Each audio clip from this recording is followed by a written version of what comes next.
Serbagi jemaat yang dikasih Tuhan, Tuhan mengasihi kita dengan segenap hatinya. Tuhan mengasihi kita tanpa memandang siapa kita yang hadir di hadapannya.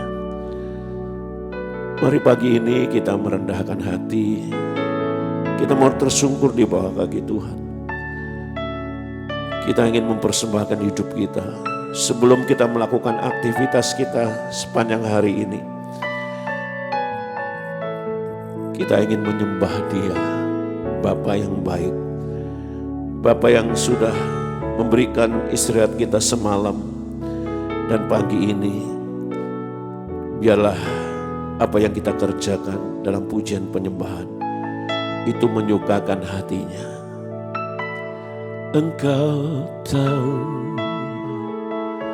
di hatiku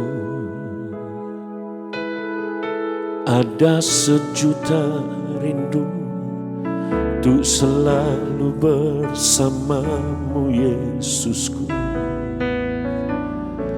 Izinkan ku menyenangkan hatimu lewat nyanyian hatiku. Biarkanlah ku menyembah, walau tak dengan puisi yang indah. Biarkanlah ku menyembah, memberikan hati ini ku berserah dengan penuh kasih sayang. Biarkan Tuhan aku menyembah.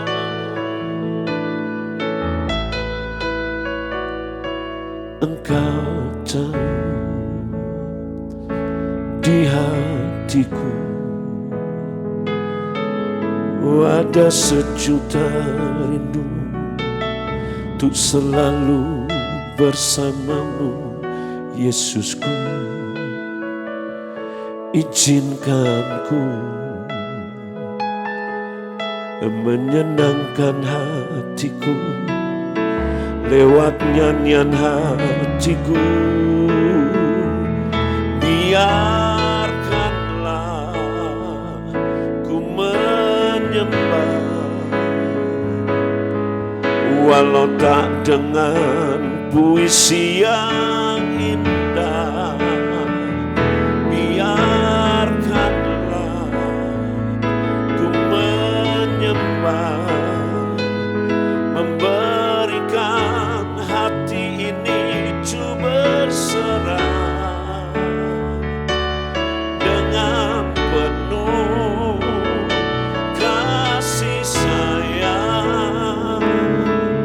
Biarkan Tuhan aku menyembah. Biarkanlah ku menyembah, walau tak dengan puisi yang indah. Biarkanlah ku menyembah, memberikan hati ini ku berserah dengan penuh kasih sayang.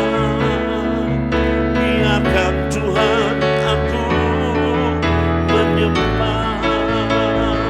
Biarkanlah ku menyembah, walau tak dengan puisi yang indah. Biarkanlah ku menyembah, memberikan hati ini ku berserah dengan penuh kasih sayang.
Terima kasih Tuhan.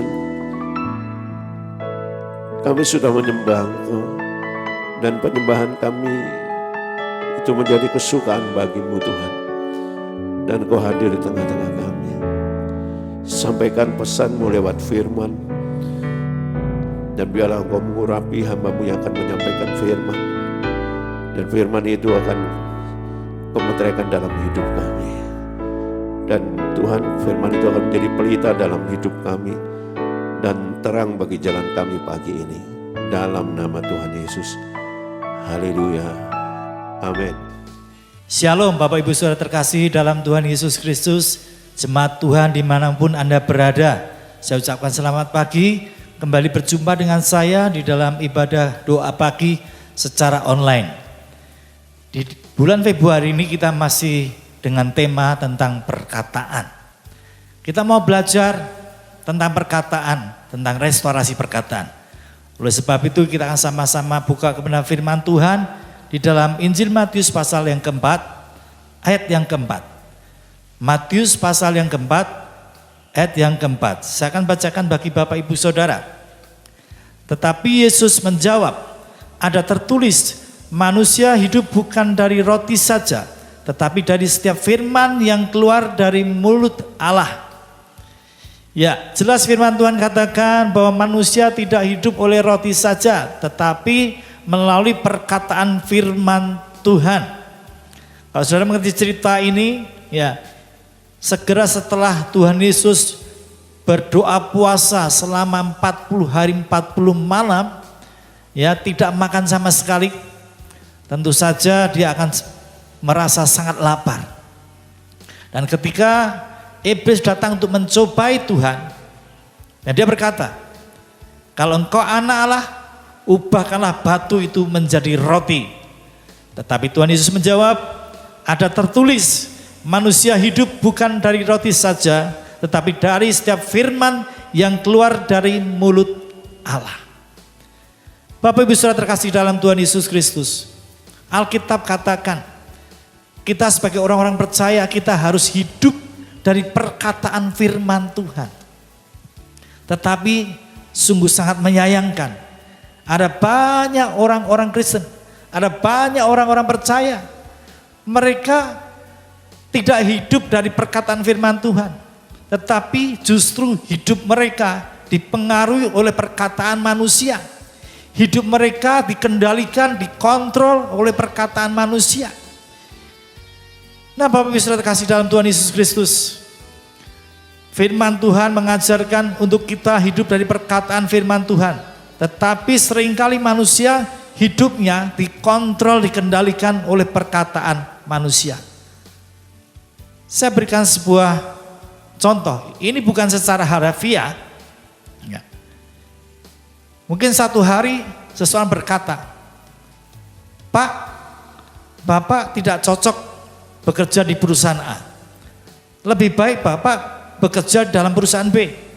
Karena lebih cocok, lebih menjanjikan, ya, karirnya akan lebih naik, lebih tinggi lagi, ya.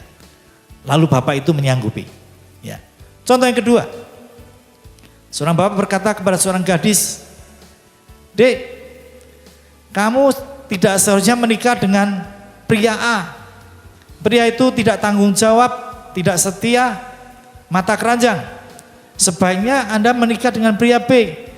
Walaupun dia tidak terlalu tampan, tetapi dia tanggung jawab, setia, dan takut akan Tuhan. Ya. Lalu gadis itu menuruti. Ya. Yang saya maksudkan bukan seperti ini, Bapak Ibu Saudara terkasih dalam Tuhan Yesus. Berbicara tentang bahwa hidup kita dipengaruhi, dikendalikan, dikontrol oleh perkataan manusia, itu bukan secara harafiah. Ya. Yang saya maksudkan dengan hidup kita dikontrol, dikendalikan oleh perkataan manusia, itu adalah ketika saudara dicaci maki, saudara marah. Itu artinya hidupmu dikendalikan oleh perkataan manusia. Ketika kau difitnah, engkau disakiti, dikecewakan, diinjak-injak harga dirimu, engkau menjadi marah, engkau mencoba membela diri, maka hidupmu dipengaruhi oleh perkataan manusia. Kok bisa demikian? Ketika saudara dicaci maki, saudara berhak untuk tidak marah. Saudara bisa memilih untuk tidak marah. Artinya saudara mengizinkan hidupmu tidak dipengaruhi oleh perkataan orang lain. Ketika saudara difitnah, saudara tidak harus membela diri.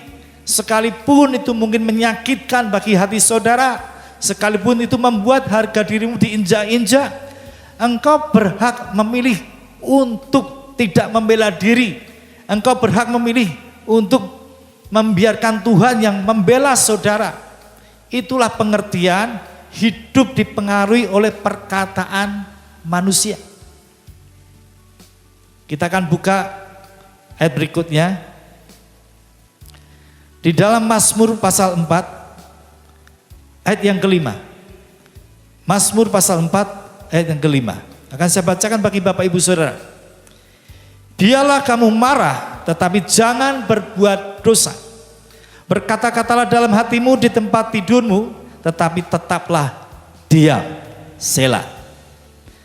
Jelas firman Tuhan katakan, ya, berkata-katalah dalam hatimu, ya, tetapi tetaplah diam. Ada saatnya kita berbicara, tetapi ada saatnya kita diam.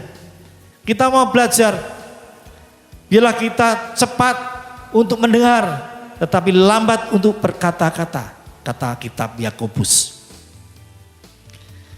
Ada sebuah ilustrasi yang menarik. Seekor burung raja wali itu punya musuh. Musuhnya juga burung, namanya burung gagak. Ketika burung raja wali ini terbang, maka burung gagak itu akan mengikuti dari belakang. Sambil dia berkicau, memperkatakan perkataan-perkataan dalam bahasa burung yang menjengkelkan burung raja wali tersebut. Perkataan-perkataan yang menyakiti burung raja wali tersebut. Tetapi apakah yang dilakukan oleh burung raja wali tersebut? Apakah dia berbalik arah lalu menyambar burung gagak tersebut, mematok matanya? Tidak. Burung raja wali tidak melakukan hal seperti itu. Tetapi yang dilakukan oleh burung raja wali ketika burung gagak itu berkicau memperkatakan kata-kata yang menyakiti, maka raja wali akan terbang lebih tinggi. Terbang lebih tinggi lagi.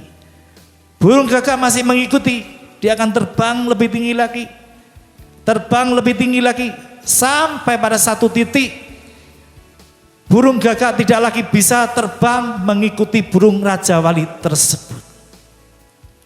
Sama halnya dengan kita sebagai orang-orang percaya. Ketika mungkin di sekeliling kita ada perkataan-perkataan yang menjengkelkan kita, perkataan-perkataan yang menginjak-injak harga diri kita, mencaci maki kita, ya, memfitnah kita. Yang perlu kita lakukan, janganlah kita marah, jangan kita membela diri, ya. Kita cukup diam, izinkan Tuhan yang menyatakan pembelaannya di dalam hidup kita. Yang perlu kita lakukan adalah terbang tinggi. Terbang tinggi untuk masuk dalam hadirat Tuhan. Terbang tinggi untuk memuji dan menyembah Tuhan. Terbang tinggi untuk meminta pengurapan Roh Kudus turun atasmu. Terbang tinggi untuk mencari wajah Tuhan. Dan ketika kau terbang semakin tinggi, maka saya kira percaya perkataan-perkataan yang menyakiti, mengecewakan, yang merendahkan saudara, yang ada di sekeliling saudara, itu tidak akan pernah mempengaruhi hidupmu. Perkataan manusia tidak akan pernah mengendalikan, mengontrol hidupmu, sebab hidupmu dipengaruhi, dikontrol, dikendalikan oleh perkataan firman Tuhan. Kalau saudara mau belajar bahwa hidupmu tidak lagi dikendalikan oleh perkataan-perkataan manusia, tetapi sebaliknya, engkau mengizinkan hidupmu dikuasai, dikendalikan oleh perkataan firman Tuhan, maka saya kira percaya perkara-perkara yang dahsyat akan terjadi dalam hidupmu. Berkat-berkat Tuhan akan Tuhan limpahkan dalam hidupmu. Janji-janji Allah yang sangat dahsyat terjadi dalam kehidupan saudara dan saya. Secara itu firman Tuhan pada pagi hari ini boleh memberkati saudara. Sepanjang hari ini engkau akan hidup dalam pimpinan Roh Kudus. Engkau akan hidup di dalam pimpinan Tuhan, di dalam berkat-berkat Tuhan yang sangat luar biasa. Amin. Tuhan Yesus memberkati. Selamat pagi.